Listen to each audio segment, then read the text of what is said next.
And you can see the Corinthian columns at the bottom as well.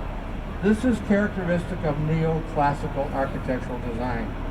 That symmetry, the fact that you're bringing in elements from the classical period, the Roman and Greek style of architecture. As we're moving along, you're going to see a mural on the wall. That mural was completed last spring by Caitlin Lewis, and it was done in honor of the 125th anniversary of Art Deco architecture in the city of Chicago. So these are elements of Art Deco. She found various buildings around here. One of our docents actually gave her the tour, and she then kind of adapted that to her own artistic style. The area to your left here is our Riverwalk. The Riverwalk was designed by Carl Ross Barney, and Saseki was a landscape architect. And actually the entire Riverwalk is designed by women, including the mural. The Riverwalk is divided up into 6 separate sections. The first one you're going to see coming up on your left here, right on the other side of the bridge, is the Vietnam Memorial. That's our civic section. And I'll point out a couple more as we pass along. But right now I want you to look at that building up to your left. It has a big temple on top, and little temples on the bottom. That's a cupola, little temples are called Tempieti. This is 35 East Wacker. This building here was designed by Javier, who was a Finnish architect, along with Dinkelberg, who was a native-born Chicago architect. For those of you from the New York area, he designed the Flatiron building in Lower Manhattan as well. This is very symmetric, just like you saw before. But look at the ornamentation on this building. There's far more ornamentation on this building than you saw on the classic neoclassical building, the London House, and this is Beaux-Arts. Beaux-Arts is symmetrical, bringing elements of the classical era, but has much more ornamentation. This is the difference between, this is the Beaux-Arts adaptation to neoclassic design. On the other side of the bridge to your left, you'll see another section of a riverwalk. This is called the Marina. But I want you to look above the marina. You see the 2 flags. This is 35 West Wacker. This is a building that's considered post-modern architecture. It's designed by Kevin Roche. Kevin Roche is a very famous architect, won several awards, including the Pritzker Award, which is most coveted by architects. He actually practiced architecture until the late 90s. And this building has 3 sections. The first section is right next to that number 55, then it narrows, and then it widens up on top. And this was considered the classic style of Chicago architecture. Some people call it the Chicago School of Architecture, but it actually wasn't a school, it was a style of architecture. This is a commercial style. We're going to talk about that later on, but he is mimicking that, and this building was completed in 1982. Over to the left, we have another section of the Riverwalk, Cubby. But right above that, you see a glass building. If you look way up on top, you'll see a triangle. That triangle up on top is called a pediment. Now, where do you see these triangular configurations in Europe? Anybody want to guess? I'll give you a hint. Greece. Athens. Athens. These are located on very famous structures in Greece. And if you take a look down, you can see that it's repeated down here. This is done by a very famous Spanish architect by the name of Bofill. This building is also lit at night like the Parthenon is. Same lighting engineer, a guy named Arnaud. So I called this the Parthenon on stilts. So on the other side of the bridge here, you're going to see a step-down area. This is called the theater. So when there's various exhibitions or entertainment going on the river, that's where you would sit to view that. But if you take a look just above that, and you see a flag coming out of the top of that building, and you look at the building, it kind of looks like a chair. This building is the Cell Wacker building, completed in 1930, designed by Hollerberg and Root, sons of 2 very famous architects from their previous era. This building has what's called a setback. If you'll notice, the 2 towers are no higher than 264 feet or 80 meters, but the center one can go higher.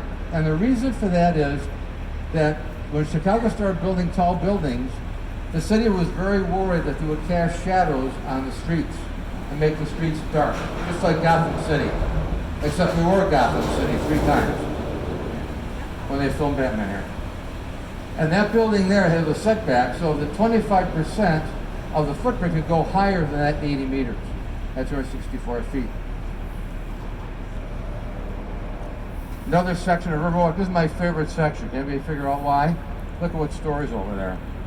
The gelato store. Yes, absolutely. And there's a zero depth waterfall there, the water fountain. Now, I want you to take a look to your left. There's a way up on top there, a building that's got 2 spires sticking out of the top. You see it again as we get underneath the bridge.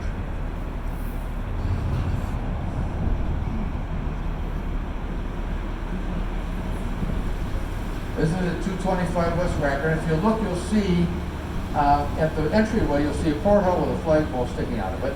Well, the way up on top again, you'll see an urn, and above that you'll see a thing that's connecting those 2 domes up on top. This building is postmodern. It's called contextualism. And the reason why is, what do you think that's connecting those 2 spires up on top? Take a look right there, the bridge. So this is echoing what you see on the river, the bridge, hence it's contextual. It also pays homage to, with that urn, Frank Lloyd Wright in his architectural style. Those projectors over there shine on this building here. It's called Art on the Mark. And it's pretty interesting. I'm not sure we're started up again, hopefully soon. Now we're going to go to another building that follows that same pinnacle, contextualism. The building that I just mentioned has a bridge connecting. That was completed in 1896, or excuse me, 1986. And that's Cole Patterson Fox, or KPF. They also designed this building here that has all the green and blue glass, bluish green glass. That's the Nuveen building at 333 Wacker. And that building is pretty unique. It's won several awards, but it's contextual in multiple ways. One is, if you look at the reflection, it reflects all the buildings around it. The second thing, the color of the glass matches the color of the water, because the Lake Michigan water kind of comes in and merges in with river water and gives you that dual coloration. Of interest, if you look at the bottom here, that's granite. Everything else is glass. When this was completed in 1983, the glass they had in those days was not acoustically insulated. And we have noisy trains, and we love our noisy trains, the yellow trains in Chicago. And that passes right over here. So they put all the mechanicals down below and then left the offices up so you wouldn't have to put up with the noise. Now that bridge is rather significant because right below that bridge is a subway. That's the blue line for all you Chicagoans. That blue line underneath there extends right over to the left side of that building. It has that parabolic shaped area below and an inverse one up above as the sculpture in front of it. That's River Point. That was completed in 2017. Garden Children with the architects. That building had to straddle 2 railway systems. It had to straddle the subway going off to its left. And see these porthills here with the fans going on? That's the metro system there. Those are diesel locomotives there. Those fans blow the exhaust out. 1 million square feet a second. The sculpture there is new.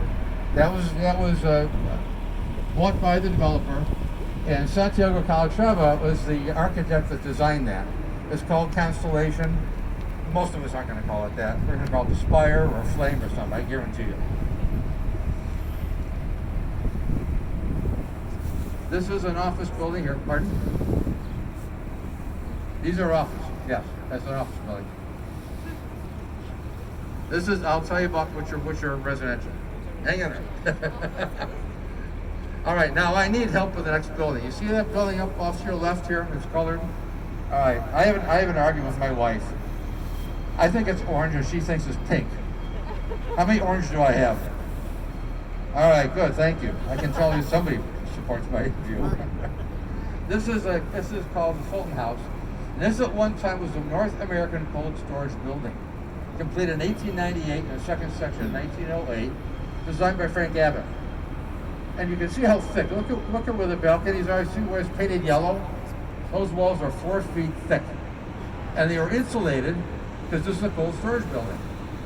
It was converted in 1981 by Harry Weiss, the architect. Well, why would he have a cold storage building on the river? Commerce. They have shipped a lot of meats and cold produce. They had to store coal. It was being transferred from ships to riverboats and back and forth. Harry Weiss also did this section here called River Cottages,